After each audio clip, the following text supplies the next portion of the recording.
So the first one, of course, the La Nina. It's something that is honestly beyond our control. Absolutely. Because, of course, it's something that affects the entire country, and we would need to do something as government. Absolutely. Because it speaks to issues of climate change and others. Yes. Yeah. When we speak to like the La Nina, like you're saying, it's beyond our control. COVID-19 has now also forced us to, pull up our weight as a country, as a province. Looking at the fact that there is there's a big scarcity when it comes to business opportunities. We've got a high unemployment rate as a country. I mean, as a province there as well. How is the department planning to work hand in hand, especially with different stakeholders, to try and curb unemployment, because this is a big fight that we are faced with? Yes, we have presented a budget, which is, we said it's a budget of just over 3 billion. We are to implement this project because we are in the built environment. You have people who are in business, either as your SMME or contractors, others are your consultants and all that. Yes. But we can present a budget in as much as we say the budget, it's very little. But government alone would not be able to meet all the needs of our communities. That is why we say we need to devise means of partnering with the private sector. As we were saying, for instance, there are private sectors who would come on board and say, we understand the competing needs of government because we want to build roads, we must build clinic, we must build schools and all that. So government would not have all this money to do these things at a go.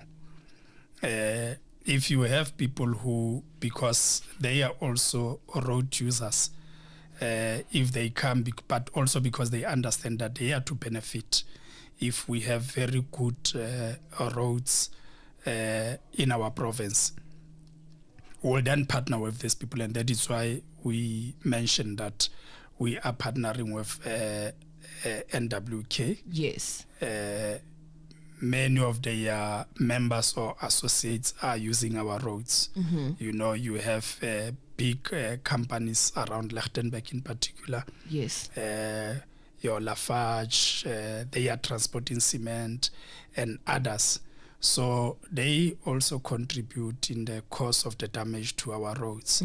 So if they acknowledge that and say, look, this is what we can do in trying to also contribute in ensuring that we have good roads that are in good condition, we accept it.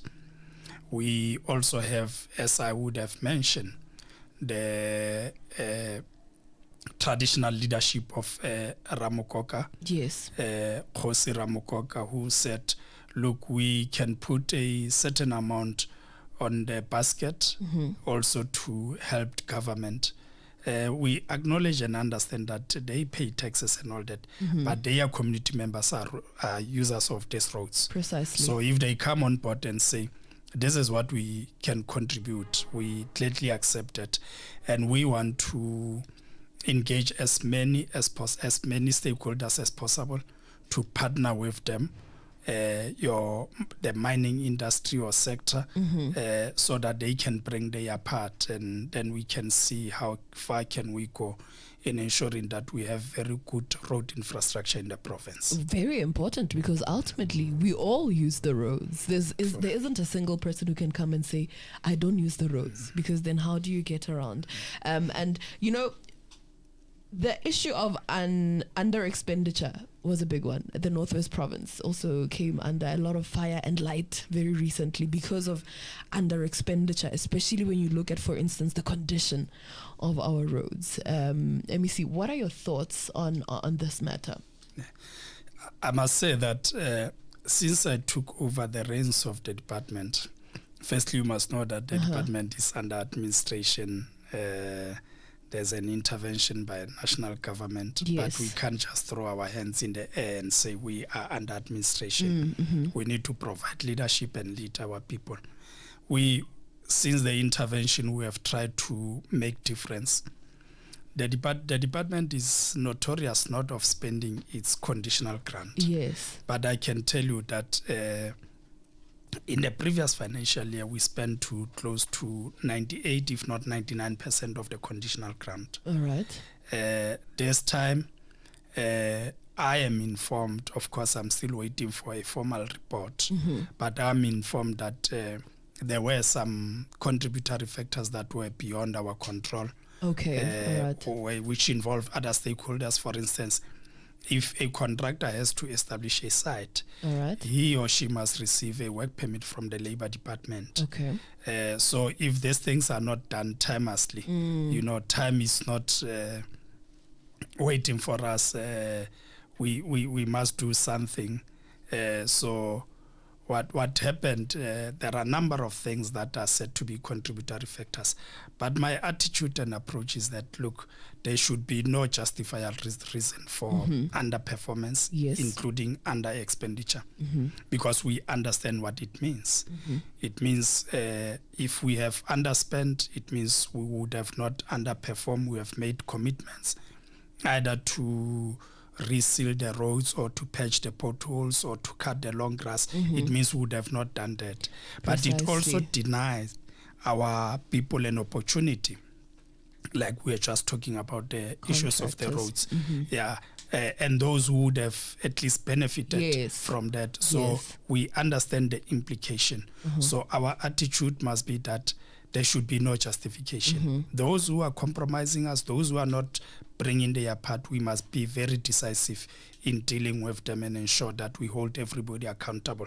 Because if I every month receive my monthly salary, but yet I'm not doing my job, it should be a matter of concern. Absolutely. Yes. I like that you re-emphasize and highlight that under expenditure means underperformance, and as we wrap it up, MEC, I don't want to keep you for much longer, but just a parting note from your end, also just considering the effects of COVID-19 and everything else that we are dealing with, as a province, a parting note, especially for community members who are SMMEs, who are, looking to your department in particular for, their empowerment, economic empowerment.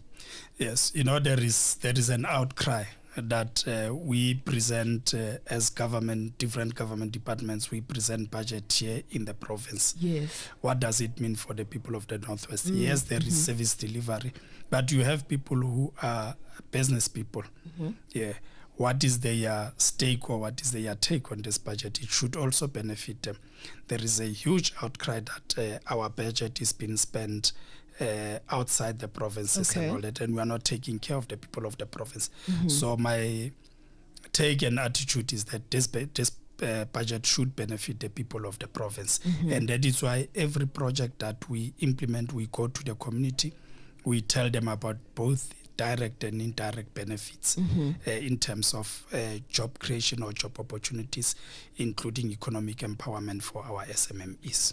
So I'm going to see to it that our people in the province benefit from this budget. And we'll be here to hold you accountable. I'm happy, MEC, that you've put it out to say you will ensure that it happens. And that is exactly the purpose of the budget speech, to know about the plans so that we can come back, reflect, and hold the MEC accountable. Thank you so much, MEC, for your time. Have yourself a great afternoon further. You're welcome. Thank you. And there you have it, of course. That is the MEC for the Department of Public Works and Roads, MEC Khawagi Uwageng Molapisi. It's back to you in Studio Marshall. Toodles from my end. I'll be back, of course, tomorrow between 9 and 12 on You Before Noon.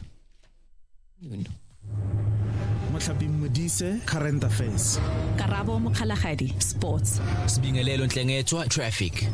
Khaogelo Magolego, Politics.